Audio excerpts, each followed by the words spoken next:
విదేశాల్లో చదవాలనుకుంటున్నారా? అయితే విదేశ్ కన్సల్ట్ ని సంప్రదించండి. నమస్తే, నేను విజయ్. కాంగ్రెస్ పార్టీ ఆంధ్రప్రదేశ్ చీఫ్గా ఉన్నటువంటి షర్మిల చేసినటువంటి వ్యాఖ్యలు ఇప్పుడు ఏపీ రాజకీయాల్లో ఎలాంటి దుమారాన్ని రేపబోతున్నాయి. ముఖ్యంగా ఆమె చేసినటువంటి కామెంట్స్ జనసేన పార్టీ విషయంలో, ఆ పార్టీ అధినేత పవన్ కళ్యాణ్ విషయంలో. బీజేపీకి బీ టీమ్గా జనసేన మారిపోయింది ఏపీ నుంచి. అలాగే ఏపీ మతసేనగా జనసేనగా మారిపోయింది.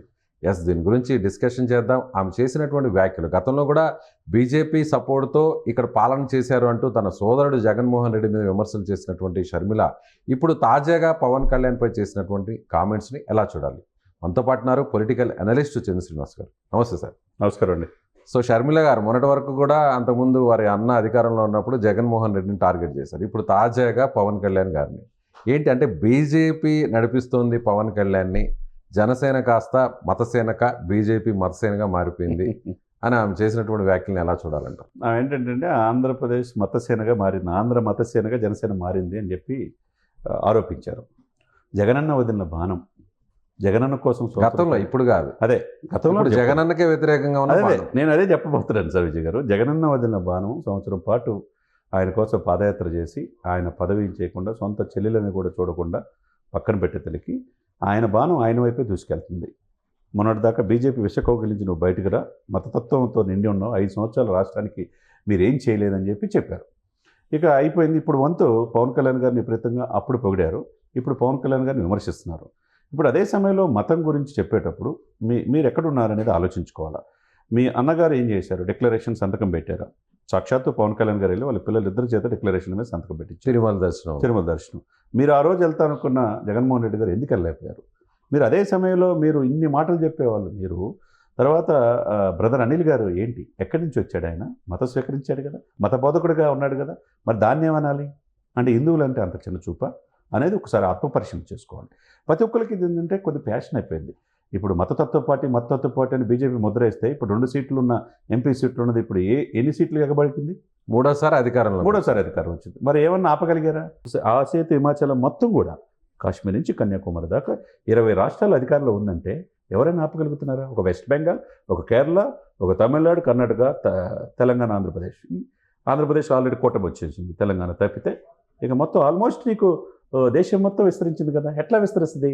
అంటే ఎప్పుడు కూడా మతతత్వం అని చెప్పి మీరు చెప్పేటప్పుడు బలవంతంగా క్రిస్టియానిటీలో గత 5 సంవత్సరాల్లో ఎంతమంది మత మార్పులు చేశారనేది చాలామంది బీజేపీ వాళ్ళు ఆరోపించారు. దానికి సమాధానం చెప్పాలా?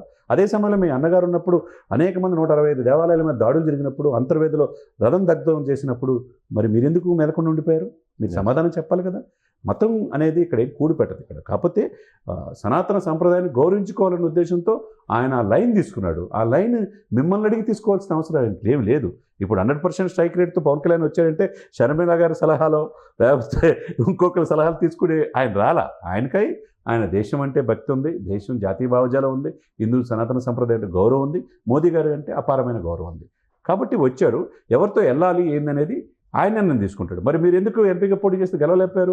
కాంగ్రెస్ పార్టీ 100 సంవత్సరాల చరిత్ర ఉన్న పార్టీ మిమ్మల్ని అధ్యక్షురాలుగా చేసింది కదా. వైఎస్ రాజశేఖర రెడ్డి గారు తనయ్యగా మిమ్మల్ని మీ సొంత అన్నయ్యే మోసం చేసిన మిమ్మల్ని కాంగ్రెస్ పార్టీ హక్కును చేర్చుకుంది కదా. మీరు ఎందుకు గెలవలేపారు క్షేత్రస్థాయిలో? అంటే మీది చరిష్మా పని చేయలేదు. ఇక్కడ ఏదో ఎవరు ఏ పార్టీతో ఉండాలి, ఏ మతంతో ఉండాలి, ఏ స్టాండ్ తీసుకోవాలనేది వాళ్ళ యొక్క విధానాలను బట్టి ఉంటుంది తప్పితే ఎవరు ఉచిత సలహాలు తీసుకోవాల్సిన అవసరం లేదు. ఆమె అన్న మాటను విత్డ్రా చేసుకుంటే ఆమెకే మంచిది. కాబట్టి కాంగ్రెస్ ఉనికి లేని ఆంధ్రప్రదేశ్లో ఏం మాట్లాడతారు? ఇప్పుడు రేవంత్ రెడ్డి రూపేనా, టీడీపీ నుంచి వచ్చిన రేవంత్ రెడ్డి రూపేనా తెలంగాణలో తెలంగాణ ఇచ్చింది కాంగ్రెస్, కానీ రావడానికి 10 సంవత్సరాలు పట్టింది. రేవంత్ రెడ్డి రూపేనా ఇక్కడ అధికారంలో వచ్చింది. మరి ఎందుకు ఆంధ్రప్రదేశ్లో కనీసం పోటీ చేసే అభ్యర్థులు లేకుండా పోయారనేది షర్మిల గారు ఆత్మపరిశీలన చేసుకోవాలా. ఒకవేళ అమ్మ తప్పు చేస్తే, వాళ్ళ గౌరవ అధ్యక్షులు గుండా షర్మిలమ్మ గారికి తప్పు చేస్తే సరస్వతి భూముల విషయంలో కోర్టుకు ఎక్కారు. ఆస్తులు ఇవ్వలేదు, లాక్కున్నారని చెప్పి అంటున్నారు. తన సొంత కుటుంబ సమస్యలు వాళ్ళ సమస్యలు తీర్చుకోవాలి. కానీ ఒక పార్టీ అధ్యక్షుడిగా ఈరోజు లైన్ తీసుకొని ఈయన పవన్ గారు తుఫాన్ అనే దేశ ప్రధాని మోదీ చేత మనల్ని పొందుతున్న పవన్ కళ్యాణ్ గారిని విమర్శించే స్థాయి ప్రస్తుతానికి షర్మిలకు లేదనేదే మనం అనుకోవాలి. సో షర్మిల అంటే ఎన్నికలకు ముందు, ఎన్నికల ప్రచార సమయంలో నేరుగా జగన్మోహన్ రెడ్డిని టార్గెట్ చేయడం జరిగింది. ఆమె చేసినటువంటి స్టేట్మెంట్స్ కావచ్చు, చేసినటువంటి ప్రసంగాలన్నీ కూడా ఏ స్థాయిలో సంచలనం అయ్యా కూడా మనం ప్రత్యేకంగా చెప్పాల్సిన అవసరం. మళ్ళీ కూటమి ప్రభుత్వం అధికారంలోకి వచ్చిన తర్వాత కూడా ఆస్తుల వివాదాలకు సంబంధించి కూడా రచ్చకెక్కారు. దానికి సంబంధించి కూడా ఆమె కన్నీటి పర్యంతమయ్యారు. ప్రెస్ మీట్ల మీద ప్రెస్ మీట్లు పెట్టి మళ్ళీ జగన్ని టార్గెట్ చేయడం జరిగింది. అయితే గత కొన్ని రోజులుగా అన్న మీద విమర్శలను సంధించడం కొంత తగ్గించి ఇటువైపుగా ముఖ్యంగా జనసేన పార్టీ అధినేత పవన్ కళ్యాణ్ మీద విమర్శల్ని ఎక్కువ పెడుతున్నారు. అంటే ముఖ్యంగా సో జనసేనని టార్గెట్ చేస్తే లేదంటే టీడీపీని టార్గెట్ చేస్తే తిరిగి మళ్ళీ పూర్వవైభవం తెచ్చుకునే ప్రయత్నం ఏమన్నా కాంగ్రెస్ పార్టీకి ఉపయోగపడుతుంది అనుకోవచ్చా ఆమె చేస్తున్న వ్యాఖ్యలను బట్టి? కాంగ్రెస్ అనేది కనుమరుగైపోయింది సార్. ఇప్పుడిప్పుడే కొద్దిగా కనపడతా ఉంది. ఎందుకంటే కాంగ్రెస్ ఓటు బ్యాంకు వైసీపీ తీసేసుకుంది. మరి వైసీపీ వాళ్ళు కాంగ్రెస్లో కొంతమంది చేరుతున్నారు, కానీ కాంగ్రెస్లో పోటీ చేసే పరిస్థితి లేదు. ఒకవైపు ఏంటంటే వీళ్ళిద్దరూ ఇలా మాట్లాడటం వల్ల వీళ్ళిద్దరికి పోటీ కనుచూపునలో పవన్ కళ్యాణ్ గారు రాజకీయాలు ఉన్నంత వరకు అటు కాంగ్రెస్ కానీ వైసీపీ కానీ వచ్చే అవకాశం కనపట్ల. కాబట్టి ఆ బాధ అనేది ఉంటుంది. ఎందుకంటే ఇది ఇప్పుడు అవతల వాళ్ళు బలమైన వ్యక్తుల్ని ఎట్లా అయినా కానీ మానసికంగా ఇచ్చేద్దామనే ఉద్దేశంతో వ్యక్తిగతను ప్యాకేజ్ స్టారు, మ్యారేజ్ స్టార్ రకరకాల ప్రయత్నం చేశారు. ఎక్కడ తొనకలేదు బెనకలేదు కాబట్టి కార్యక్షేత్రం నిలబడ్డాడు కాబట్టి ప్రజలు ఆయన ఆశీర్వదించారు. ఇప్పుడు ఆయన ఆల్రెడీ డిప్యూటీ సీఎం అయిపోయాడు. 6 శాఖలు విధులు నిర్వహిస్తున్నాడు, దేశ రాజకీయాల్లో ఉన్నాడు. ఎవరు కాదనలేదు కదా. మీరేమో ఆయన ఎదుగుదలలో ఆపాలనుకుంటే కష్టం. మరి ఆయన గేటుగాడు కూడా దాటేయమన్నారు. వాళ్ళ ఇంటి గేటు దాటలేని పరిస్థితిలో ఎమ్మెల్యేలు ఉండిపోయారు. మరి ఈమె ఏముంది, ఏ హోదా ఉంది? 100 సంవత్సరాల చరిత్ర ఉన్న కాంగ్రెస్ పార్టీ పరిస్థితి ఆంధ్రప్రదేశ్లో అగమ్యగోచరం సార్. ఆమె మాట్లాడినంత మాత్రాన ఇప్పుడు వాళ్ళు అన్నది మొన్నటిదాకా విమర్శించారు. ఇప్పుడు మొన్నటిదాకా చంద్రబాబు నాయుడు గారు అన్నారు. ఇప్పుడేమో చంద్రబాబు నాయుడు తయారు చేసి చంద్రబాబు నాయుడు స్క్రిప్ట్ ఇచ్చి మాట్లాడిస్తున్నారని చెప్పి అన్నారు. మరి ఇప్పుడేమో పవన్ కళ్యాణ్ గారి మీద బీజేపీ ఇది నుంచి బయటికి రండి మీరని చెప్పేసి అంటే ఆయన ఏమో అమాయకుడా, చాలా చిన్నపిల్లాడు పవన్ కళ్యాణ్ గారు ఏమన్నా? షర్మిల గారు చేసిన కామెంట్స్ సొంత అన్న మీద అలాగే పార్టీకి ఆమె చేసినటువంటి సేవలన్నింటినీ కూడా చెప్తూ పార్టీ నుంచి ఏ విధంగా బయటకు పంపించారో, అన్న ఏ విధంగా ద్రోహం చేశాడు అంటూ కూడా కడప కేంద్రంగా ఆమె చేసినటువంటి పెట్టుకొని అన్ని ప్రసంగాలు కావచ్చు, ఇచ్చినటువంటి స్టేట్మెంట్స్ ఇవన్నీ కూడా ఒక రకంగా జగన్మోహన్ రెడ్డి ఓటమికి ఎంతో కొంత కారణం కాకపోలేదా? ఒక రకంగా పరోక్షంగా కూటమికి ఆమెకి సహకారం అందించినట్టే అనుకోవచ్చు కదా. మేబీ అంటే అఫ్ కోర్స్ ఇప్పుడు నాకు న్యాయం చేయలేదు, నేను నా భర్త బిడ్డలను కూడా వదిలేసి కార్యక్షేత్రంలో మోకాలకు సర్జరీ చేయించుకొని ఫిజియోథెరపీ చేయించుకొని పాదయాత్ర చేసిన ఆయన జైల్లో ఉన్నప్పుడు అధికారులు వచ్చినట్టు చేయడానికి కారణం నేనైనా కనీసం నన్ను పదవి ఇచ్చి గౌరవించలేదు, ఆస్తుల్లో కూడా లాక్కున్నాడు అనే బాధ ఉంటుంది కదా ఎవరికైనా. ఇప్పుడు 3 పేజీల నోటీసు తన తల్లికి చెల్లికి పంపించాడు, నీకు సరస్వతి పవర్స్లో వాటాలు ఇవ్వు అని చెప్పేసి. నాది అనే విజయమ్మ గారు అంటారు. ఇప్పుడు కట్ చేస్తే ఇక్కడ ఎవరెవరు ఏంటి అనేది స్వర్గీయ రాజశేఖర రెడ్డి గారి కుమారులుగా ఒకే బ్లడ్ రిలేషన్స్లో ఒకే ఇంట్లో ఉన్న వాళ్ళని చెల్లిని ఎందుకు పదవి ఇవ్వలేకపోయాడు, తల్లిని ఎందుకు గౌరవించలేకపోయారు, గౌరవ అధ్యక్షురాలుగా ఉన్న ఆమెని గౌరవంగా పిలిచి ఎందుకు శాశ్వత అధ్యక్షుడిగా ఈయనయ్యాడు, ఇవన్నీ కూడా ఉంటాయి. వాళ్ళ కుటుంబంలో తగాదాలు రకరకాలుగా ఉంటాయి. అంటే మీరన్నట్టు కూటమిలో గెలుపులో ఆమె కూడా ఒక పాత్ర ఉంటుంది. ఆ రోజు ఉన్న సిచ్యువేషన్ ప్రత్యక్షంగా కాకపోయినా పరోక్షంగా అయినా సరే జగన్మోహన్ రెడ్డి ఓటమి విజయం కంటే కూడా జగన్మోహన్ రెడ్డి ఓటమిలో చాలా కీలకంగా వ్యవహరించారు. ఉంటుంది. గడపల ఆ స్థానాలు కొన్ని తగ్గడం కోసం కావచ్చు, రాయలసీమలో వైసీపీ అలా తగ్గిపోవటం కావచ్చు, ఆ ఓటమికి కొద్దిగా ఆమె వంతు పాత్ర కూడా వహించిందని మనం అనుకోవాలి. సో ఇప్పుడు ఆమె స్టాండ్ మారుతుంది అనుకోవచ్చు. అంటే నిన్న మొన్నటి వరకు కూడా నేరుగా జగన్మోహన్ రెడ్డిని తప్పితే పెద్దగా వేరే నాయకులను తిట్టే పరిస్థితి లేదు.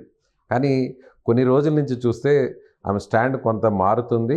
సో ఇప్పుడు కూటమి పార్టీల వైపు ఆమె విమర్శలు ఎక్కుపెట్టే పరిస్థితి కనిపిస్తుంది. కాబట్టి జగన్మోహన్ రెడ్డి ఆల్రెడీ ఎలాగూ ఓడిపోయారు కాబట్టి 11 సీట్లకు పరిమితం అయిపోయారు కాబట్టి ఆయన మీద ఎంత విమర్శలు చేసినా కూడా ప్రయోజనం ఉండదు, ఇక భవిష్యత్తు ఉండదు కాంగ్రెస్ పార్టీకి, తనకు కూడా వ్యక్తిగతంగా. కాబట్టి ఇక డైరెక్ట్గా కూటమిలో ఉన్న ముఖ్యమంత్రి చంద్రబాబు కావచ్చు, డిప్యూటీ సీఎంగా ఉన్న పవన్ కళ్యాణ్ని టార్గెట్ చేస్తే అంతో కొంత ప్రయోజనం వచ్చే అవకాశం ఉంది అనేటువంటి ఉద్దేశంతో ఇలాంటి వ్యాఖ్యలు చేస్తున్నారు అనుకోవచ్చా? ఇప్పుడు పవన్ కళ్యాణ్ గారు మాట్లాడుతూ అధికార పక్షం మాదే, ప్రతిపక్షం నాదే అంటున్నాడు. 21 సీట్లు వచ్చినాయి కాబట్టి, 11 సీట్లుగా వచ్చినాయి కాబట్టి ప్రజలు మన్ననలు పొందలేరు, మీరు ప్రధాన ప్రతిపక్ష హోదా కూడా లేదంటున్నారు. మరి అటువంటి సిచ్యువేషన్స్లో ప్రధాన ప్రతిపక్ష హోదా కూడా పోషించలేకపోతున్నా, అసెంబ్లీలో కూడా వెళ్ళలేకపోతున్నా జగన్మోహన్ రెడ్డి గారి పాత్ర, ఈమె ప్రతిపక్ష పాత్ర ఇవి పోషించవచ్చు. ఎందుకంటే ఈ పార్టీ కాంగ్రెస్ ఉన్నది కాబట్టి, కాంగ్రెస్కి ఒక ఓటు బ్యాంక్ అనేది ఇప్పుడు గ్రాస్ రూట్ లెవెల్లో ఉంటుంది. హస్తం గుర్తు అనేది కొద్దిగా ముసలి వాళ్ళకి ఉంటుంది. దాన్ని పునరుజ్జీవనం చేయడానికి అంతా ప్రయత్నం చేయొచ్చు. ఆ దిశగా ఒక జగన్నే టార్గెట్ పెట్టుకుంటే కాదు కాబట్టి ఇప్పుడు అధికార పక్షంలో కూడా వాళ్ళు కూడా ఎత్తి చూపించాలి, వాళ్ళు కూడా విమర్శించాలి. విమర్శించినప్పుడే ప్రజల్లో వాళ్ళ పట్ల, పార్టీ పట్ల కొద్దిగా ఒక నమ్మకం, సానుకూలత ఉన్నప్పుడు. అంతే తప్పితే ఇప్పటికిప్పుడు కాంగ్రెస్ అనేది ఇంకో 10 years పాటు అక్కడ లేసే పరిస్థితులు ఆంధ్రప్రదేశ్లో ప్రస్తుతానికి కాంగ్రెస్ లేదు. Right sir. సో ఇది షర్మిల ఎన్ని విమర్శలు చేసినా జనసేన పార్టీ మీద, కూటమి ప్రభుత్వ పెద్దల మీద, ముఖ్యంగా పవన్ కళ్యాణ్ మీద ఎలాంటి వ్యాఖ్యలు చేసినా కూడా ఇప్పట్లో కాంగ్రెస్ పార్టీకి భవిష్యత్తు ఏపీలో లేదు. ఇప్పటి వరకు కూడా నిన్న మొన్నటి వరకు కూడా జగన్మోహన్ రెడ్డిని తిడుతున్నటువంటి షర్మిల ఇప్పుడు సడన్గా జనసేన పార్టీ అధినేత పవన్ కళ్యాణ్ను బీజేపీకి బీ టీమ్ అన్న ఏపీకి మతసేనగా జనసేన మారిపోయిందని ఇలాంటి విమర్శలు చేసినా కూడా ప్రజలు చాలా క్లారిటీతో ఉన్నారు. ఇప్పట్లో కాంగ్రెస్ పార్టీకి పూర్వ వైభవం వచ్చే అవకాశం ఎక్కడా లేదని చంద్ర శ్రీనివాస్ గారు చెప్తారు. మీరేమంటారు? షర్మిల కామెంట్స్పై మీ అభిప్రాయం ఏంటి? కామెంట్ చేయండి. Thank you so much. Suman టీవీలో మీ పర్సనల్ అండ్ బిజినెస్ ప్రమోషన్స్ కోసం కింది నెంబర్కి కాంటాక్ట్ చేయండి.